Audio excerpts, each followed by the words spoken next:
Fala pessoal, tudo bom? Então, conforme eu tinha combinado com vocês, vou comentar as questõezinhas aqui da nossa lista que eu enviei na semana passada. E aí, aquele pessoal que tiver alguma dúvida, me procure em sala para a gente trocar ideia, tá bom? Então, eu vou ver se eu faço aí, sei lá, 5 primeiras, depois um outro vídeo com as outras 5, para não ficar um negócio muito grande. Então, primeira questão lá, ó. A taxa de água em um organismo pode variar de acordo com alguns fatores. Quais são eles? Então, vamos lembrar rapidão aqui. Quanto mais energético, ou seja, se eu tenho um organismo ou uma região do meu corpo que tem mais. Eita, peraí. Deixa eu reaprender a usar aqui essa mesinha. Energia. Então, se eu tenho mais energia, significa que eu vou ter mais água, obrigatoriamente. Então, sempre que eu tenho mais energia, eu tenho mais água. Então, a primeira coisa que eu tenho que levar em consideração é a atividade, a energia. Segunda coisa, quanto mais novo, quanto mais novo, mais água. Então, a idade e a energia é uma característica importante. E, claro, a gente tem que levar em consideração as espécies. Vai variar de espécie para espécie. Nós temos aproximadamente 60, 65. Algumas espécies têm muito mais, como é o caso das águas-vivas, e outras podem ter menos, como os casos dos insetos. Então, vamos lá. Letra A, espécie, enzima e proteína? Não. Idade, ok. Espécie, ok. Proteínas, não. Atividade e energia, que são sinônimos para a gente aqui. Idade e espécie. Então, por enquanto, com certeza, letra C aqui. Vamos ver se a gente acha uma outra melhor. Atividade, enzima e proteína, não. Idade, enzima e proteína também não. Então, a primeira questãozinha aí, gabarito, letra C. Ok? Bora para a sequência aqui, ó. A 2, de associação de colunas. Associe os elementos químicos aqui, beleza. Então, primeiro deles aqui, a gente já começa com formação de tecido ósseo. Gente, formação de tecido ósseo, Ca2+, é o cálcio. Então, aqui seria o número 4, beleza? Formação de tecido ósseo.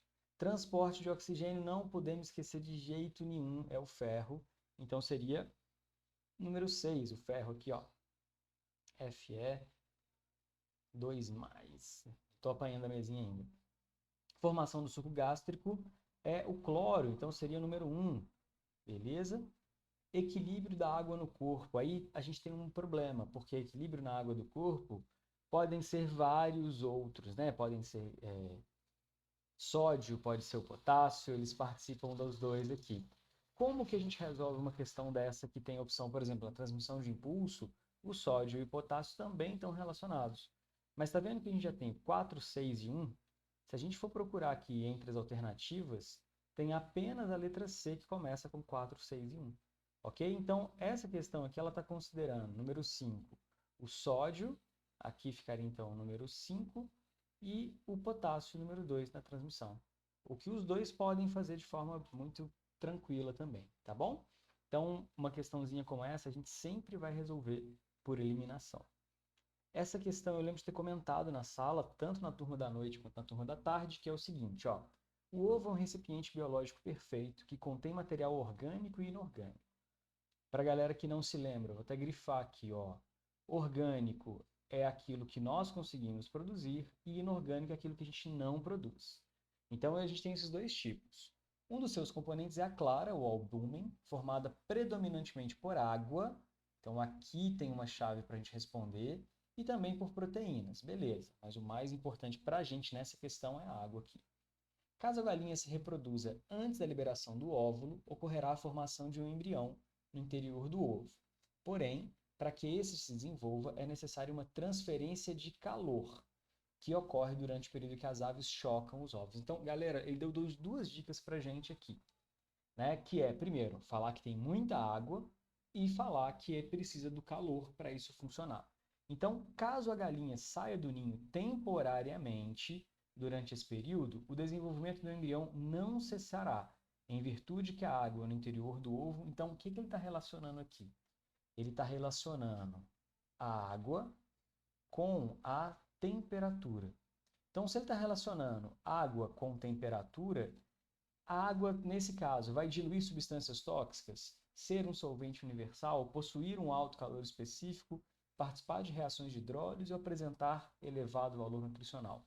Nessa questão, está relacionando para a gente a temperatura, o calor específico, ou seja, é muito difícil mudar a temperatura da água, tanto para aumentar quanto para diminuir. Então, enquanto a ave está chocando, a galinha está chocando o ovo se aquece e quando ela sai aqui, ó, temporariamente do ninho, esse ovo continua o processo, porque a água tem um alto calor específico.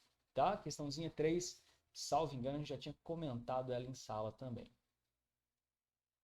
Ah, essa aqui é moleza. Essa questão 4 aqui é bem moleza, ó.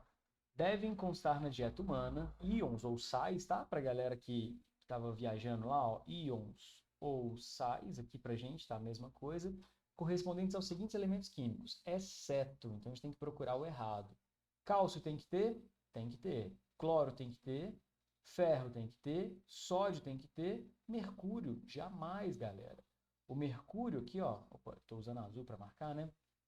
O mercúrio aqui, o Hg, né, ele é um elemento que, inclusive, facilita a formação de câncer no nosso organismo. Então, com certeza, esse aqui não deve. Cálcio participa dos ossos, o cloro, principalmente formação do suco gástrico, o ferro, transporte de gases, né, transporte de oxigênio, gás carbônico, e o sódio, transporte de impulso nervoso, regulação hídrica no nosso corpo e tudo mais. Então, bora para a questãozinha 5, que é uma questãozinha que é mais interessante essa aqui, tá? A tabela a seguir mostra os compartimentos de líquido corpóreo em alguns vertebrados. Então, aqui é a quantidade de água que a gente tem corpórea, intracelular, extracelular e o volume sanguíneo. E ele vai me dando os valores aqui de cada um desses carinhas aqui, tá bom? O que acontece? O macete desse tipo de questão, a tabela não dá muita informação para a gente. Então, qual que é o macete aqui? O macete é a gente analisando item a item dessas alternativas. Então, vamos lá. Letra A começa com aproximadamente 1/3 do corpo dos vertebrados consiste em água. Então, peraí. Se a gente for ver aqui, ó, deixa eu arrastar só para caber aqui. Esse negócio não... Eles atualizaram esse programa e eu estou apanhando um pouco ainda. Mas, enfim. Quando eu vejo aqui, ó, água corpórea total, eu estou vendo que, na verdade, a média aqui é de 70%, tá? E 70% não é 1/3. 1/3 seria 33%. Né? Então, a média não é de 1/3, é bem maior do que isso. Então, provavelmente, a gente vai chamar essa, nossa senhora, essa letra A aqui de falsa, tá? O aumento de massa corporal, devido ao acúmulo de gordura, não implica aumento proporcional de conteúdo hídrico. Como que a gente poderia analisar isso aqui? A gente poderia, né, para o pessoal que conhece, a gente pode comparar, por exemplo, um peixe, um cação aqui, né, que são peixes, com, por exemplo, uma cabra. A gente sabe que os peixes geralmente têm menos água no corpo do que, menos gordura corporal do que um mamífero. E aí, quando a gente compara, a diferença não é muito significativa, ou seja, não tem uma relação direta aqui, tá? A menor parte de água está localizada no interior das células e a maior fração está localizada no lado externo das membranas celulares. Ótimo, a gente pode comparar aqui, ó. A gente tem que comparar essa coluna aqui com essa coluna aqui, correto? Então, quando a gente compara uma coluna com a outra, ó, intracelular tem 52, extracelular 24, 58, 13, ou seja, está mostrando que aqui no intracelular é sempre maior do que no extracelular. Então, quando a gente compara esses dois aqui, dá para a gente perceber essa diferença, tá? Então, muito provavelmente, a gente vai ficar com a letra C como resposta correta, tá? Então, vamos ver a letra D. A água corpórea total nos vertebrados aquáticos e terrestres apresenta variações consideráveis devido ao tipo de ambiente ocupados por eles. Então, água corpórea total. A gente tem que analisar essa coluninha. Nossa senhora. Vamos ver se ele consegue corrigir isso para mim.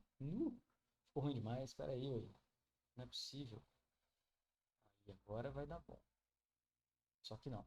Enfim, a gente tem que analisar essa coluna aqui. Quando a gente vê essa coluna, ó, 76, 71, 71, 71, 79, 73, 70, 76, ou seja, não varia tanto assim. E eu comparo, por exemplo, aqui a carpa, que é um peixe de água doce, com a rã, a carpa tem menos, então essa letra D não faz muito sentido não, tá bom? Vou gravar o restante das outras questões num outro vídeo. Daqui a pouquinho eu mando para vocês aí.